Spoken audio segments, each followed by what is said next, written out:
नमस्कार, सत श्री अकाल, आदाब की हाल चाल दोस्तों, कैसे हो आप सभी। Good evening, good evening, hello, good morning, good afternoon. आप सभी लोगों को बताना चाहूंगा कि जो SDSC शार है, that is Satish Dhawan space centre शार में, वहां पर साइंटिस्ट और टेक्निकल असिस्टेंट की पोस्ट निकली हुई है और यह नोटिफिकेशन 16 अक्टूबर 2025 का है। आज से इसकी फॉर्म फिलिंग डेट स्टार्ट हो चुकी है। क्या होगी इसकी फॉर्म फीस, क्या होगा इसकी एज लिमिट और क्या क्या क्राइटेरिया है और कितनी वैकेंसी, इन सब के बारे में दोस्तों बात करते हैं। 36 पेज का नोटिफिकेशन है, बहुत सारी चीजें इसमें दी हुई है, लेकिन जो जो चीजें हमारी इंपॉर्टेंट हैं वो सारी चीजें हम लोग कवर करते हुए इसमें जाएंगे। पूरा नोटिफिकेशन फॉर श्योर आप लोगों को भी नहीं पढ़ना होगा कि ये कहां पर क्या कैसा है, लेकिन सबसे पहले आपको बता दूं, यहां पर जो साइंटिस्ट इंजीनियर की पोस्ट निकली हुई है, दैट इज फॉर लेवल 10। इसकी जो सैलरी है वो है 56,100 रुपए से लेकर के 1,77,500 रुपए। और यहां पर जो आप लोगों की पोस्ट है वो मशीन डिजाइन पे साइंटिस्ट इंजीनियर की है, और इसके लिए आप लोगों का गाइज यहां पर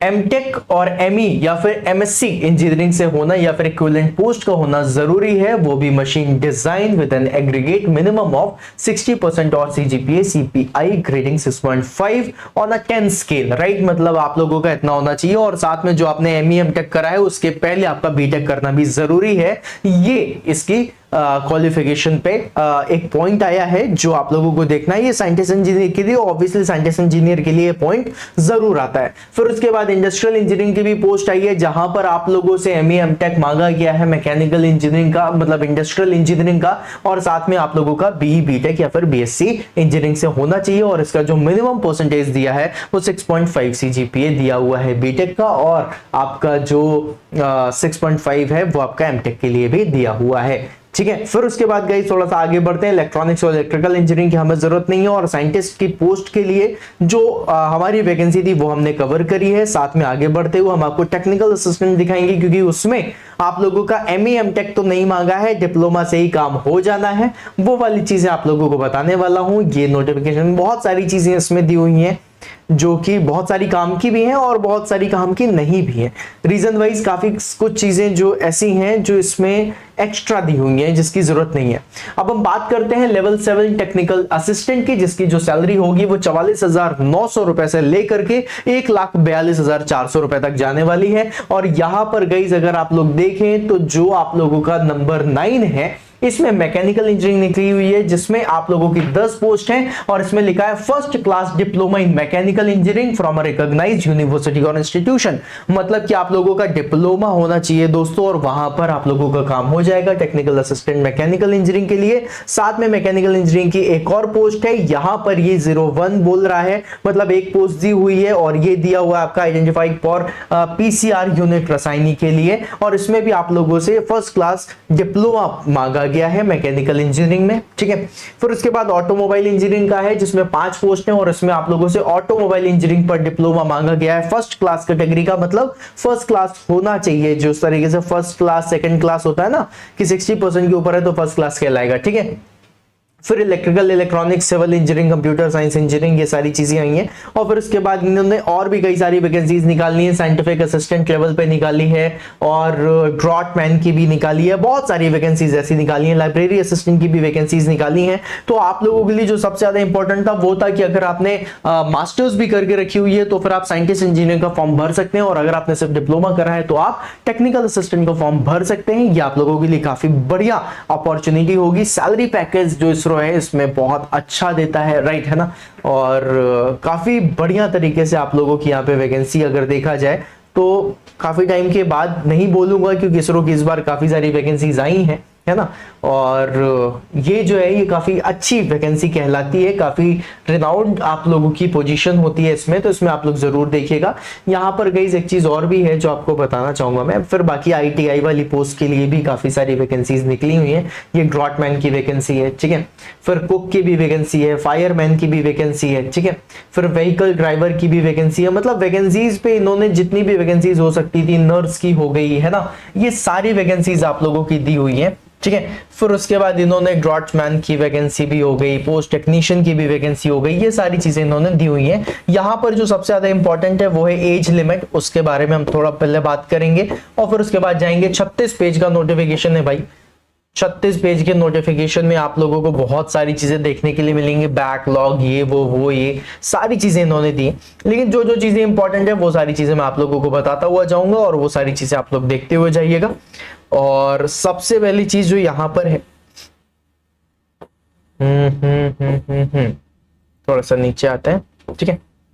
टेक्निकल असिस्टेंट साइंटिस्ट इंजीनियर के बारे में पहले बता देता हूं। साइंटिस्ट इंजीनियर यहाँ पे आप लोगों की जॉब की प्रोफाइल दी हुई है कि आप लोगों को एक्चुअली में करना क्या है, ठीक है। जैसे कि साइंटिस्ट इंजीनियर की पोस्ट में लिखा हुआ responsible for following activities related to design and analysis of the various mechanical systems used in the technical facilities, ये सारी चीजें करनी है। फिर उसके बाद डिजाइन एनालिसिस करनी है, realisation of the mechanical system as per the requirement and facilities ये देखना है। Design checks for the various critical mechanical systems select करना है, मतलब चेक करना है। सिलेक्शन ऑफ मटेरियल क्या होगा, ज्योमेट्रिक डायमेंशनिंग क्या होगी इसके बारे में होगा। 3D मॉडलिंग सॉलिड वर्क्स का यूज करके, कैट सॉफ्टवेयर का यूज करके आपको बनाना है। फेलियर एनालिसिस करनी है, redesigning of the existing system देखना है कि भाई क्या क्या चीजें हो सकती हैं। तो ये सारी चीजें आप लोगों की यहाँ पर क्या दी हुई हैं, आप लोगों का जो कहते हैं की रिस्पॉन्सिबिलिटीज या फिर KRA, उसके बारे में आप लोगों को बताया जा रहा है गाइस, जो आप लोगों ने अभी यहां पर देखा। फिर उसके बाद गाइस थोड़ा सा और आगे बढ़ते हैं और आप लोगों को दिखाने वाला हूं मैं टेक्निकल असिस्टेंट के बारे में।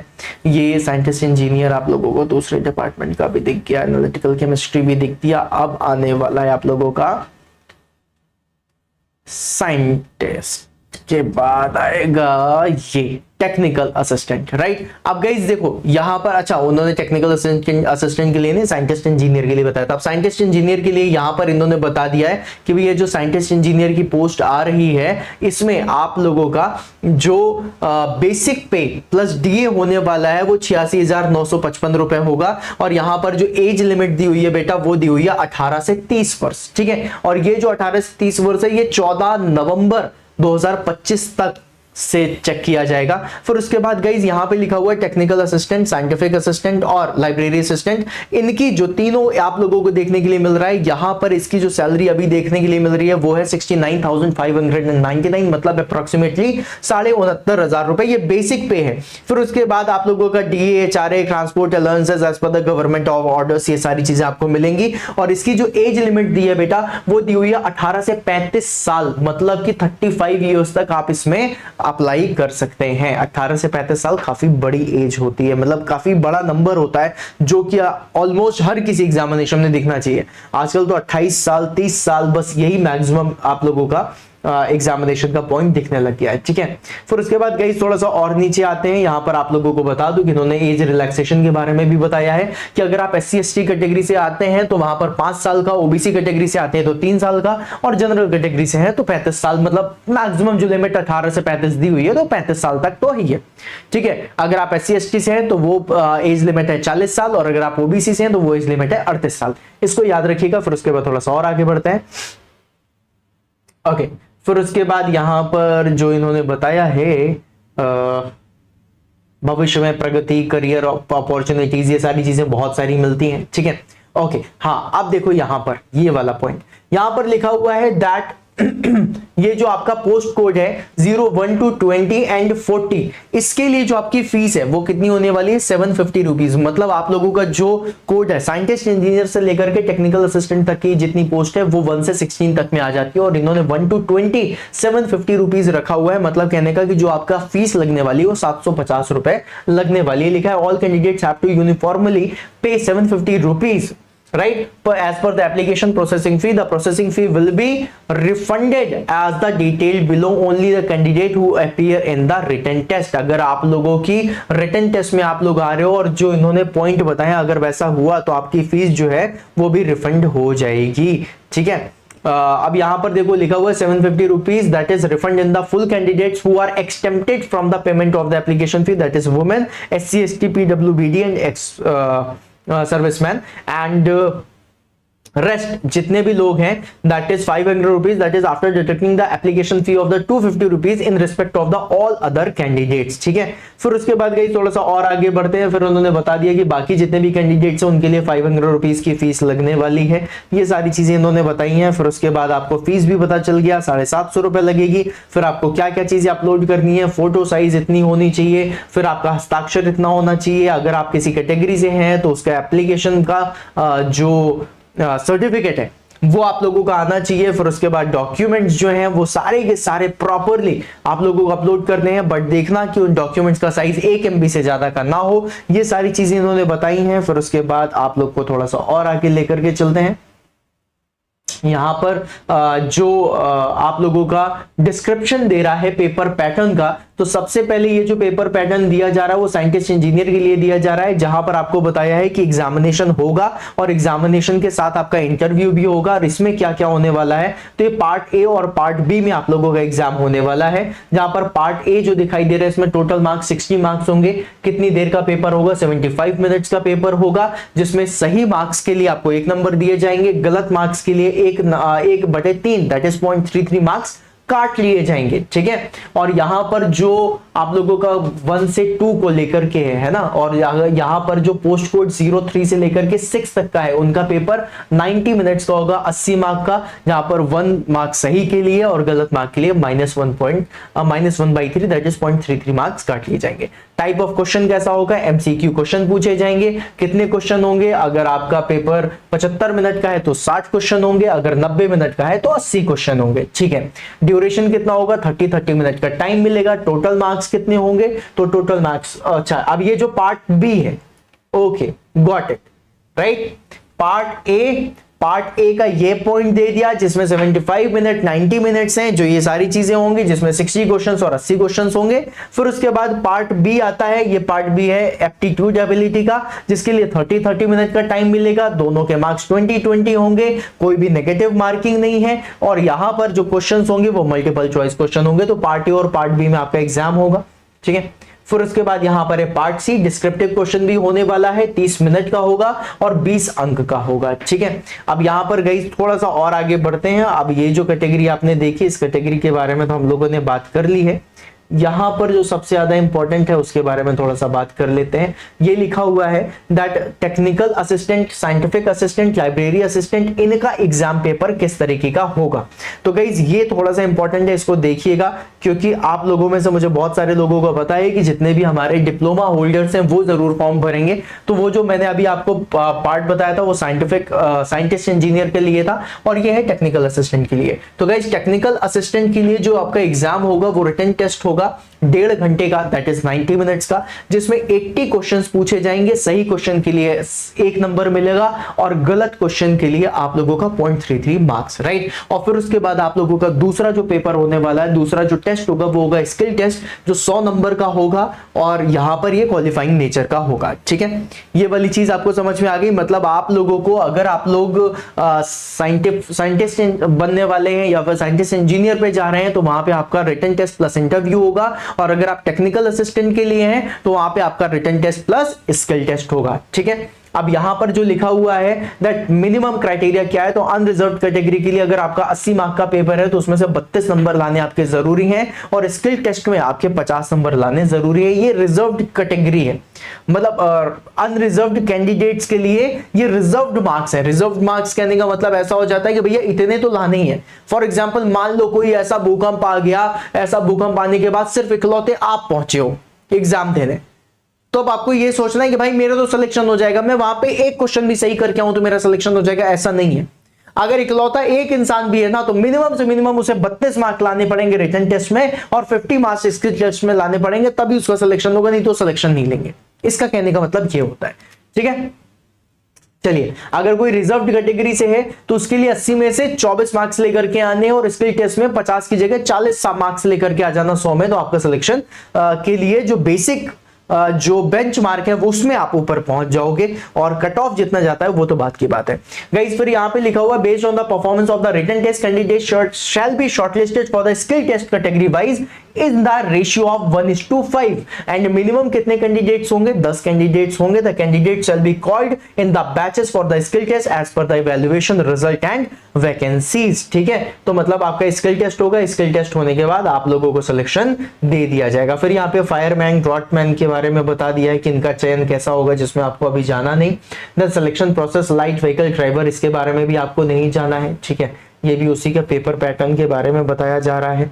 फिर उसके बाद थोड़ा सा और नीचे आते हैं, इन्होंने बताया कहां कहां पे एग्जामिनेशन सेंटर हो सकते हैं, चेन्नई, तिरुवनंतपुरम, बेंगलुरु, देहरादून और गुंटूर, यहां पर होगा। फिर उसके बाद इन्होंने बताया एग्जामिनेशन सिटी जो शेष सभी पदों के लिए एग्जामिनेशन सिटी है, तो मतलब ये जो आपको लोगों की शेष एग्जामिनेशन सिटी है, तो ये जो 5 एग्जामिनेशन सिटी है ये है साइंटिस्ट इंजीनियर के लिए, और बाकी टेक्निकल असिस्टेंट के लिए आप जानना चाहते हो, टेक्निकल असिस्टेंट के लिए टोटल जो सिटीज दी हुई है वो 19 है, जिसमें आप लोगों का क्या क्या आ रहा है, गुंटूर आ रहा है, विशाखापट्टनम, तिरुपति, गुवाहाटी, पटना, न्यू दिल्ली। अरे न्यू दिल्ली भी भाई भर देना फॉर्म, आना मुलाकात होगी। अहमदाबाद, बेंगलोर, तिरुवनंतपुरम, भोपाल। फिर उसके बाद यहां पर जो दिया हुआ है आंध्र प्रदेश, ओके, असम, अच्छा ये तो आपको स्टेट दे दिया। फिर यहाँ पे सिटी दिया हुआ है मुंबई, नागपुर, भुवनेश्वर, चेन्नई, तिरुनेलवेली, देन हैदराबाद, लखनऊ, देहरादून और कोलकाता, ये आपकी सिटीज होने वाली हैं। चलिए बहुत बढ़िया है। तो मतलब टेक्निकल असिस्टेंट का आप फॉर्म भर रहे हो तो काफी सारी सिटीज हैं, आपको ज्यादा दूर जाने की जरूरत नहीं पड़ेगी। फिर उसके बाद गाइज लास्ट डेट जो इन्होंने बताई वो 14 नवंबर है, क्योंकि हर जगह इन्होंने जो डेट वगैरह बताया है वो 14 नवंबर के बारे में बताया है।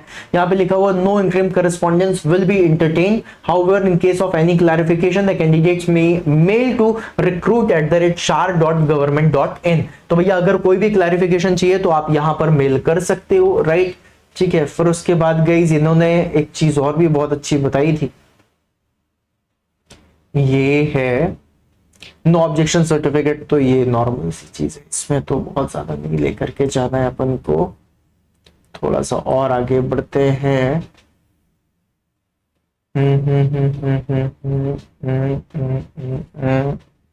लास्ट डेट कहाँ है, अच्छा अप्लाई करने के लिए तो इन्होंने बता दिया है 16 अक्टूबर 2025 सुबह 10 बजे से 14 नवंबर 2025 शाम के 5 बजे तक में वेबसाइट में आप जाकर के कर सकते हो। कौन सी वेबसाइट होगी, http://www.shar.gov.in, या फिर आप कहां जा सकते हो, www.apps.shar.gov.in, यहां पर जाकर के आप अपने एप्लीकेशन फॉर्म को भर सकते हो। इसके साथ इन्होंने यहां पर लास्ट डेट जो बताई है 14 नवंबर, जिसके बारे में मैंने बात करी थी। और गाइज इसका जो फॉर्म है वो भरने के लिए 750 रुपए का वो आएगा, राइट। अब देखो गाइज तैयारी कर रहे हो और अगर आपको ये भी फॉर्म मिल रहा है तो उसको भर जरूर देना, ठीक है। एप्लीकेशन में जो नोटिफिकेशन है ये है आपका 36 पेज का। मैं जितना जल्दी से जल्दी कोशिश करके इसके एप्लीकेशन को फॉर्म को भर मतलब पढ़ सकता था उतना ज्यादा से ज्यादा मैंने पढ़ा, मैंने आप लोगों को चीजें बताई। अब मैं थोड़ा सा कंक्लूड कर देता हूं जिससे आप लोगों के लिए थोड़ा सा इजी हो जाएगा, राइट। सबसे पहली चीज ये है कि ये जो फॉर्म है इसमें जो आप लोगों के लिए इंपॉर्टेंट है वो है साइंटिस्ट इंजीनियर और एक है टेक्निकल असिस्टेंट। साइंटिस्ट इंजीनियर के लिए एमटेक की भी जरूरत है और जो आपका टेक्निकल असिस्टेंट है उसके लिए एमटेक नहीं, सिर्फ डिप्लोमा की जरूरत है। साइंटिस्ट इंजीनियर के लिए आप लोगों का जो एग्जाम होगा उसमें रिटन टेस्ट प्लस इंटरव्यू होगा। टेक्निकल असिस्टेंट के लिए written test plus skill test होगा, ठीक है। इसका जो एग्जामिनेशन का फॉर्म है वो फॉर्म भरा जाएगा आप लोगों का 750 रुपए फीस के साथ। इसमें जो लास्ट डेट दी हुई है वो 14 नवंबर दी हुई है। साथ में आपको इसमें यह बताया गया है कि जो आप लोगों की एज लिमिट है वो साइंटिस्ट इंजीनियर के लिए 30 साल है और जो टेक्निकल असिस्टेंट है उनके लिए 35 साल है, 35 ईयर्स, जिसमें आप लोगों का कैटेगरी वाइज एज रिलैक्सेशन भी है। ओबीसी के लिए एज रिलैक्सेशन 3 साल का है, एससी/एसटी के लिए 5 साल का एज रिलैक्सेशन दिया जा रहा है। और गाइज यहां पर आप लोगों के लिए बताया गया है कि जो हमारे जो रिजर्व कैंडिडेट्स है प्लस वुमेन है उन सब के लिए जो फॉर्म में एक्सेम्पशन मिल रहा है फॉर्म फीस में वो है 500 रुपए का, तो मतलब 250 रुपए की आपकी फीस उन लोगों के लिए लगेगी। तो भाई ये जितनी सारी चीजें थी वो मैंने आपको बताया और आप लोगों को पेपर पैटर्न भी बताया कि किस तरीके से एग्जाम में पेपर आने वाला है। तो अब लग जाओ इसकी भी तैयारी में। तैयारी बेसिकली अगर मैं बोलूं तो इसकी अलग से तैयारी करने की जरूरत नहीं है। जो चीजें आप पढ़ते हुए जा रहे हो बस उसी चीज को ही पढ़ना है। बढ़िया तरीके से क्वेश्चन की प्रैक्टिस करो, अपने फाउंडेशन को मजबूत करो और जितने भी एग्जाम है सारे निकलेंगे, है ना, सारे निकलेंगे। बस आप अपनी चीजों को मजबूत कर लो, अपने मैकेनिकल को इतना मजबूत कर लो। अब भाई mechanical is your weapon, your study is your weapon. जिस तरीके से दूसरों के वेपन क्या होते थे, AK-47 हो गया, तलवार हो गई, चाकू हो गया, कुछ भी वेपन हो सकता है ना। अब मान लो अगर तुम्हारे पास तलवार है तो अब तुम्हारे पास तो एक ही तलवार है, तुमने उसको बिल्कुल शार्प करके रखा हुआ है। अब उससे तुम किसी की गर्दन काट दो, किसी का हाथ काट दो, किसी का दाढ़ी ही अलग कर दो। जब तुम युद्ध में गए हो तो भाई कुछ भी हो सकता है ना। तलवार वही, उससे तुम कुछ भी कर दो। अरे तुम सब्जियां काट लो तलवार से, तुम पेड़ काट दो तलवार से, हाँ तो तुम कुछ भी कर सकते हो। लेकिन तुम्हारे पास जो तुम्हारा वेपन है वो स्ट्रांग होना चाहिए। अगर वो वेपन स्ट्रांग है तो फिर तो तुम किसी से भी भिड़ जाओगे, किसी भी तरीके से भिड़ जाओगे। इसी तरीके से जब भी कितने भी एग्जाम आए, अगर तुम्हारा मैकेनिकल इंजीनियरिंग स्ट्रांग है तब तो तुम आग लगा दोगे। तो बस ये करना है, ठीक है। और गाइज अगर तुम लोगों को क्विज लगाने हैं, क्वेश्चन की प्रैक्टिस करनी है, तो एग्जाम ऑन एजुकेशन एप्लीकेशन है हमारा, उसको जरूर इंस्टॉल कर लेना। लिंक डिस्क्रिप्शन में पड़ी हुई है और वहां पे क्विजेस फ्री में मिल जाते हैं, तो वहां पे क्विजेस लगा लेना। चैनल को सब्सक्राइब कर लो और अगर आपको इसके भी सेशंस चाहिए हो कि सर हमको क्वेश्चन की प्रैक्टिस करवा दीजिए, तो आप मुझे कॉमेंट बॉक्स में जरूर बताना, मैं आपको क्वेश्चन की प्रैक्टिस भी करवा दूंगा, ठीक है। तो चलो दोस्तों, इसी के साथ आज का सेशन यहीं पे एंड करते हैं। मिलते हैं फिर अपन नेक्स्ट सेशन में, तब तक के लिए बाय बाय।